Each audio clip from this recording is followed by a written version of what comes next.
On a sweltering summer afternoon, the sun hung high in the sky, casting a shimmering haze over the asphalt of Maplewood Avenue. Cars crept along, their engines humming softly in the heat, but the tension in the air was palpable. Among the drivers was Mark, a middle-aged man with a demanding job and a family that often seemed to take a back seat to his career. He was exhausted, his patience worn thin by the pressures of life. As he navigated the congested street, he found himself stuck behind a slow-moving pickup truck.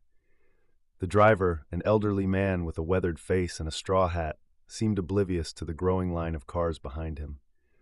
Mark's irritation flared. He tapped his fingers on the steering wheel, glancing at the clock on the dashboard. He was already late to pick up his daughter from school, and the thought of her waiting alone filled him with anxiety. In a moment of reckless impulse, Mark swerved into the adjacent lane, cutting off another driver in the process.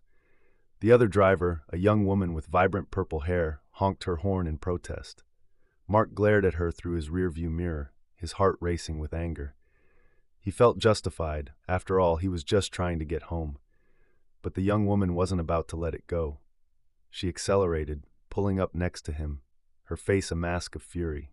Mark could see her mouth moving, though he couldn't hear her words over the roar of the engine. In a fit of rage, he rolled down his window and shouted back, his voice filled with venom. The exchange escalated quickly, both of them exchanging insults and gestures that only fueled the fire. As they sped down the road, their cars weaving dangerously close to one another, Mark's focus narrowed on the confrontation. He didn't notice the red light ahead until it was too late. He slammed on the brakes, but the momentum of his vehicle carried him forward. In that split second, he saw the young woman's eyes widen in horror as she realized he was about to collide with her. The crash was deafening. Metal crumpled, glass shattered, and time seemed to slow as the world around him faded into chaos.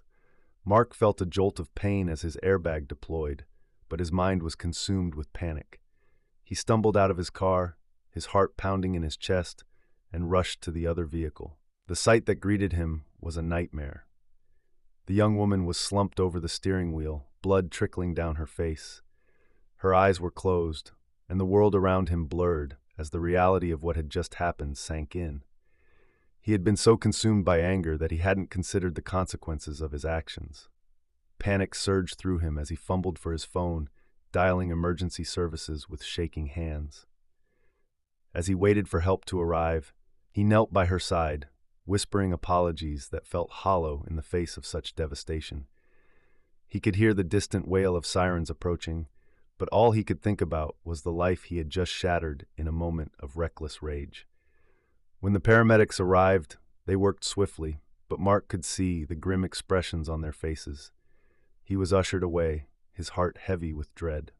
The reality of the situation crashed down on him like a wave. This wasn't just an accident, it was a consequence of his own fury.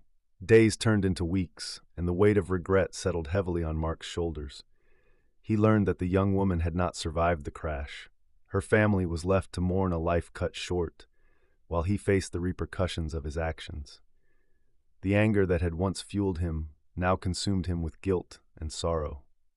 In the following months, Mark attended grief counseling and support groups, hoping to find some semblance of peace. He spoke about the importance of patience, understanding, and the fragility of life.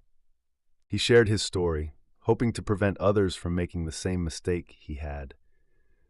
But the scars of that day remained etched in his heart, a constant reminder of how a moment of rage could lead to a lifetime of regret. As he stood at the edge of his daughter's school playground one afternoon, watching her laugh and play with her friends, he felt a profound emptiness. He had lost not only a stranger, but a part of himself that he could never reclaim. The road that had once been a path to freedom now felt like a haunting reminder of the life he had taken. In the end, Mark learned that anger could be a powerful force, but it was also a destructive one. And as he drove home that day, he vowed to carry the lessons of loss and regret with him, hoping that he could honor the memory of the young woman by being a better man, one who chose kindness over rage and love over anger.